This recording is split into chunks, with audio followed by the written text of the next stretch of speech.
말씀을 함께 찾을 때 마가복음 11장 1절로 10절까지의 말씀입니다.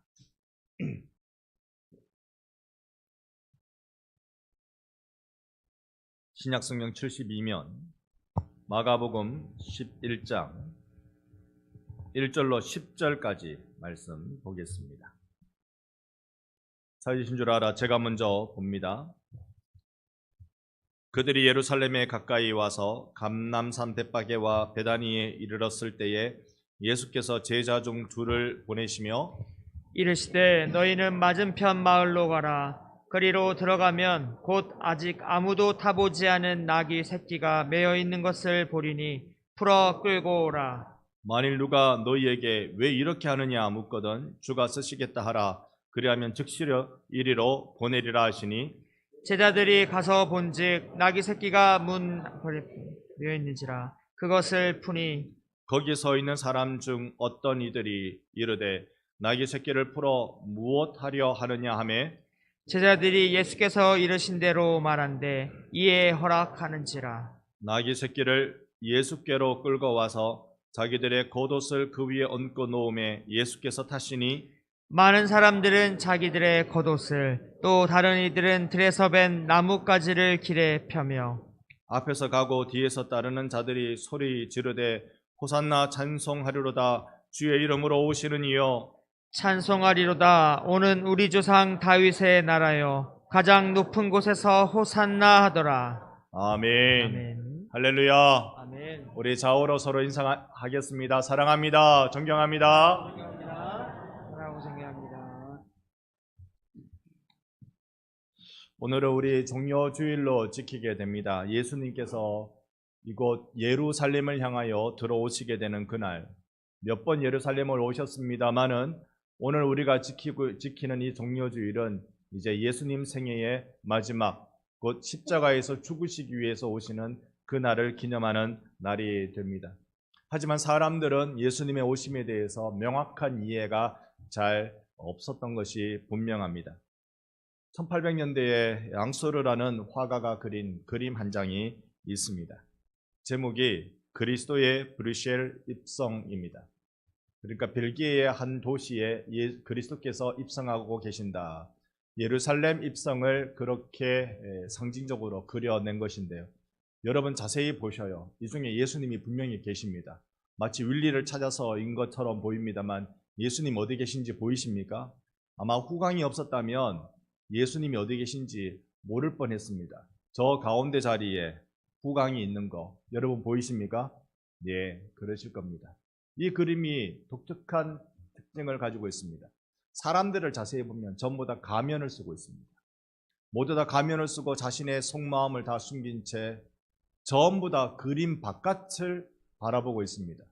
분명히 역사의 주인공이신 구원자이신 예수 그리스도가 한가운데 나귀를 타고 들어오심에도 불구하고 사람들은 전부 다 바깥쪽 외면하면서 딴 곳을 쳐다보고 있습니다. 이 그리스도를 좀 더 자세히 보면 이렇게 초라하고 남루한 옷을 입고 저게 나귀라고 생각하니 나귀로 보이지 무슨 괴상한 짐승이라고 말해도 할 말 없을 만큼 화가는 그렇게 그려내고 있습니다. 주위의 모든 사람도 마치 초등학생이 크레파스로 그림을 그린 것처럼 이 유체화를 그렸는데요. 전부 다 가면을 쓰고 예수에 대해서 아무런 관심을 주지 않습니다. 그 이전 사진으로 다시 한번 가주시겠습니까? 그 이전 사진의 가운데 플래카드 하나가 위쪽에 딱 붙어 있죠. 빨간색으로. 저게 이 공산혁명 사회주의 만세라고 되어 있는 뜻입니다. 당시에 벨기에에 이제 사회주의가 만연해서 교회가 점점 왜소해지기 시작할 그때에 사실 이 앙소르 화가는 기독교인도 아니었습니다. 그럼에도 불구하고 종교가 쇠퇴해지면서 사회가 얼마나 핍절해지는지를 보여주는 그림인데요.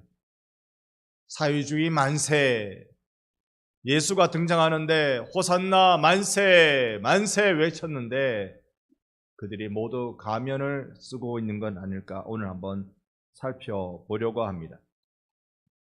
오늘 본문 말씀 7절 말씀을 보게 되면 나귀 새끼를 예수께로 끌고 와서 자기들의 겉옷을 그 위에 얹어 놓음에 예수께서 타신다. 여러분, 예수님이 지금 초라한 데뷔를 맞이하고 있으신 겁니다. 그동안 갈릴리에서 유대 각 지역에서 예수 그분이 어떤 분이신지 아주 소문나게끔 많은 일들을 하셨습니다. 죽은 자를 살려내더라, 병든 자를 고치더라, 낙심난 자에게 하늘 소망을 가져다 주더라, 저 가늠한 여인을 어떻게 살려냈는지, 얼마나 예수님이 죄인들과 함께 식사하며 그들의 친구였는지 많은 이들에게 보여줬음에도 불구하고 예수님의 이제 마지막 예루살렘 데뷔 무대는 이렇게 수많은 스포트라이트를 받아야 할 그 무대를, 카리스마를 뿜어내면서 좀 자랑하면서 지나가야 될 그 무대를 이렇게 초라하게 맞이하고 있으신 겁니다. 8절 말씀을 보면 그렇습니다. 많은 사람들이 자기의 겉옷을, 또 다른 이들은 들에서 벤 나뭇가지를 길에 펴며, 사람들은 오히려 요란합니다. 예수님은 지금 조용히 등장하시는데 사람들은 정성을 다합니다. 겉옷을 보태기도 합니다.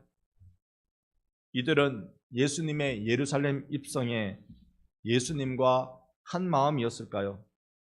예수님이 지금 들어오신 이유는 우리가 잘 알고 있습니다. 십자가 지려고, 그 길을 걸으려고 들어오고 계십니다. 이것만이 이 땅에 오신 진정한 이유이기도 하고 유일한 목적이기도 합니다. 이전에는 예수님이 수많은 기적을 통해 행하실 때 비밀이야, 아무에게도 알리지 마, 소위 그리스도의 비밀을 유지하셨는데, 지금은 아예 예수님이 드러내놓고 입성하고 계시는 중에 있습니다. 우리 신앙생활에서요, 착각하는 게 있습니다. 믿는 사람들이 착각을 하며 믿는 게 있어요. 제가 9절을 볼 테니 여러분 10절을 봐주십시오. 앞에서 가고 뒤에서 따르는 자들이 소리 지르되 호산나, 찬송하리로다, 주의 이름으로 오시는 이여.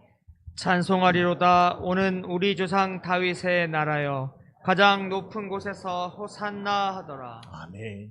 환호하고 노래하고 소리 지르고 이 흥분이 점점 고조되고 있는 그런 상황입니다. 무언가 일어날 것 같은 그 풍선의 부풀림이 있는 그런 시간이었습니다. 그러나 그들은 나귀 타고 들어오시는 예수 그리스도께서 가지고 계신 그 소망에 집중하고 있는 것이 아니라 자신들의 소원에 집착하고 있습니다. 열광적인 환호에도 그들 자신의 의도대로 예수님이 움직이실 것을 종용하고 있는 것입니다. 그런데 예수님은 어떻게 하고 계십니까? 다시 우리 2절로 돌아가 보면 이르시되 너희는 맞은편으로 마을로 가라. 그리로 들어가면 곧 아직 아무도 타보지 않은 나귀 새끼가 매여 있는 것을 보리니 풀어 끌고 오라. 여러분 상상해 보십시오. 이 화려한 레드카펫이 지금 깔려져 있는데 여기에 꼭 굳이 어린 나귀를 타고 들어오셔야 하는 것입니까? 이미 준비된 환호하는 인파가 여기 많이도 몰려 있습니다. 서로 수근수근거리면서 예수에 대한 기대치가 잔뜩 높아져 있습니다. 최고조에 달한 이 드라마틱한 이 상황에 예수님은 꼭 나사렛 촌부가 하늘의 힘을 입어 죽은 자를 살리고 병든 자를 고치고 굶주린 자에게 떡과 고기로 배불린다는 시대의 마술사처럼 그렇게 인기가 높아진 그 나사렛 예수 그분이 꼭 이렇게 나귀를 타셔야 합니까? 여기에 환호하는 사람들은 예수님이 드디어 이 지긋지긋한 로마의 압정에서 우리를 해방시켜 줄 것이라는 메시아적 기대를 가지고 있습니다. 이쯤 되면 오늘 우리 장로님 기도해 주신 대로 예수님 황금치장한 백마탄 화려한 왕자로 또는 장수로 그렇게 등장해야 옳지 않겠습니까? 그런데 기어이 어린 나귀랍니다. 참 모양 안 나게 말입니다. 꼭 어린 나귀여야 된단 말입니다. 제자들이 4절에 보니까 나귀 새끼가 문 앞 거리에 매여 있습니다. 얼마나 집주인도 하찮게 여겼으면 문 앞 거리에 그냥 메어놓고만 있었을까요? 그 나귀를 끌고 옵니다.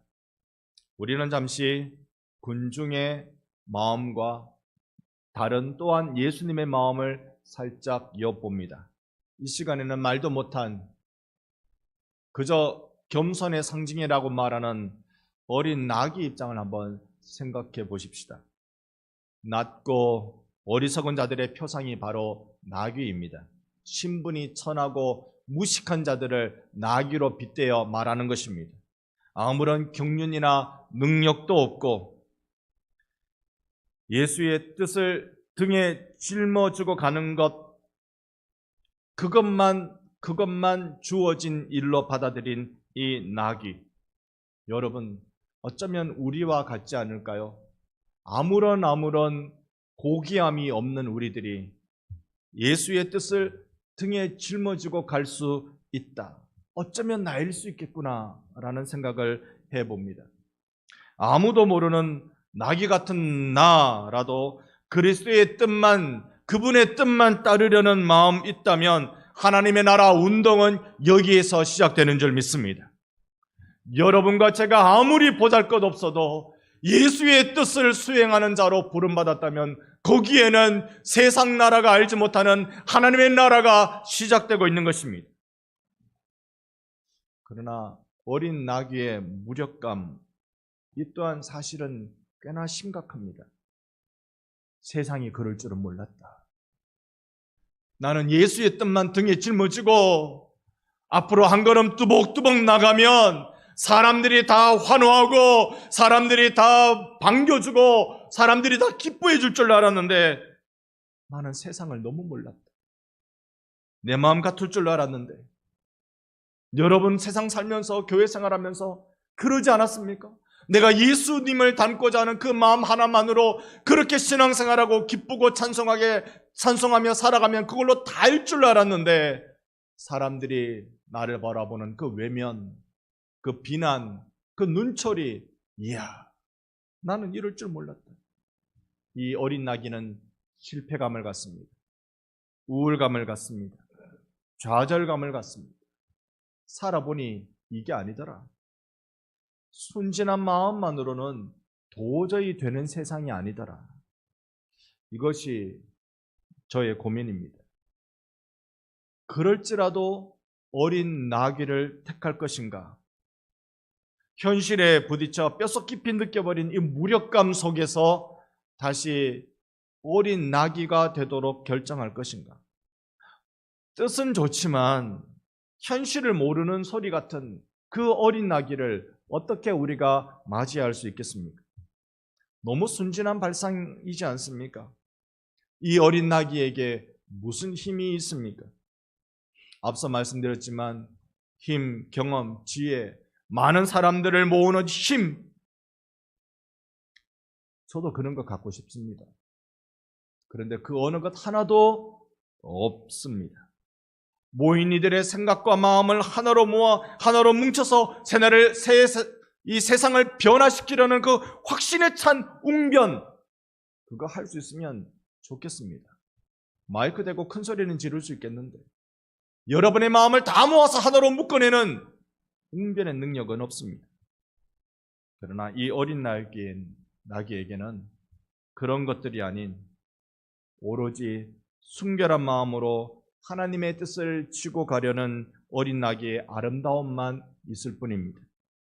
하나님 나라의 꿈과 약속을 믿고 서툴러도 약해도 심지어 두려워도 처음 다짐했던 하늘의 뜻을 나는 지고 가리라. 아무도 환영하지 않을 것 같은 남루한 옷을 입고 있는 예수 그리스도를, 그분을 나는 등에 지고 가리라. 이 자세만이 세상을 변화시킨다는 힘이라고 믿고 꿋꿋이 걸어가는 어린 나귀이고 싶습니다. 여러분, 지금 내 등에 태운 이분, 이처럼 초라해 보이고 힘이 없어 보이고 그 어떤 군장이나 정치적 위세가 없어 보이는 이분이 세상을 바꾸신다는 것을 우리는 믿습니다. 그렇다면 나도 이런 사람, 어린 낙이 그건 나일 수도 있겠다 하는 생각을 하게 됩니다. 어린 낙이는 오직 등에 예수 한 분만 태우는 것입니다. 저 폭압과 폭행이 기다리고 있는 예루살렘을 향하여 예수 한 분만 등에 태우고 갑니다. 핏빛으로 물들인 저 십자가를 향해 하늘마저 캄캄해지는 예수를 버리는 그 어둠의 언덕에 올라가야 하는 저 예루살렘으로 예수 한 분만 태우고 경험도 없이 지혜도 없이 힘도 없이 그저 서툴게 걸어갑니다. 예수의 예루살렘 입성은 고난 주간의 시작을 알립니다. 오늘 본문에서 우리는 나의 신앙이 나 중심인지 하나님 중심인지 돌아보기를 원합니다. 여러분, 나의 꿈과 야망을 실현하기 위한 시간일까요? 아니면 하나님의 나라, 하늘의 뜻을 지고 가려는 어린 나귀의 소망을 이루는 시간일까요?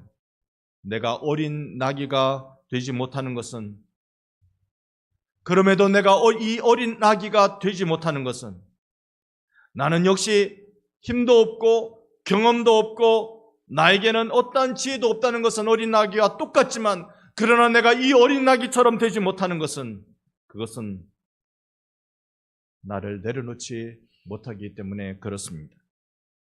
여러분, 힘이 없는데도 불구하고 힘을 못 내려놔요. 지혜가 없음에도 불구하고 지혜를 못 내려놔요. 경험이 없는데도 불구하고 그 알량한 경험을 내려놓지 못하는 게 저란 말이에요. 우리가 왜 나귀가 될 수 없을까요? 내려놓지 못했어요. 자기 부인하지 못해서 오늘 나는 어린 나귀가 되지 못하고 자신의 겉옷을 깔고 호산나 외치며 자신의 욕망을 채우려는 군중에 지나지 않는 모습이지 않겠습니까? 다들 가면 쓰고 행복하듯 한 듯, 다들 그러면서 그림 밖에 무언가를 바라보려는, 소망하려는 그런 자세가 우리들이지 않겠습니까? 오늘 우리 앞에 놓인 선택지가 있습니다. 여러분은 하나님을 기쁘시게 하겠습니까? 나를 기쁘게 하겠습니까? 여러분, 이 선택지 앞에 우리는 무엇을 결정할까요? 이사야 43장 1절 말씀에 같이 한번 이 말씀을 읽어보겠습니다. 야곱아, 너를 창조하신 여호와께서 지금 말씀하시느니라. 이스라엘아, 너를 지으신 이가 말씀하시느니라. 너는 두려워하지 말라. 내가 너를 구속하였고 내가 너를 지명하여 불렀나니 너는 내 것이라. 아멘. 여러분, 똑바로 들으세요. 여러분은 하나님의 것입니다. 하나님이 여러분을 힘도 없고 지혜도 없고 경험도 없는 줄 아십니다. 예수 그리스도를 등에 태우면 분명히 뭔가 사달이 날 것 같은 그런 불안감이 우리 안에 있다는 것을 다 아시면서도 너는 내 것이다라고 말씀해주고 계십니다. 이 세상을 향해 그리스도의 뜻을 지고 걸어가실 여러분, 우리를 향해서 주님이 하신 말씀이 너는 두려워하지 말라. 내가 너를 구속하였다. 내가 너를 지명하여 불렀다. 너는 내 것이다라고 하셨습니다. 우리를 향해 너는 이제 어떻게 살 것이냐? 이 성찬 앞에서 너는 어떻게 살기를 원하느냐라는 질문에 우리는 성찬을 맞이하며 답해야 할 것입니다. 우리는 하나님을 기쁘시게 하는 신앙생활을 하기를 원합니다. 주여 부족하오니 주여 내게 은혜를 채워 주옵소서. 아멘. 주의 성찬에 참여하는 것으로 나를 내려놓고 그리스도를 채우는 하늘 생명을 경험하는 이 성찬의 예전이 되기를 주 예수의 이름으로 축원합니다. 아멘. 아멘.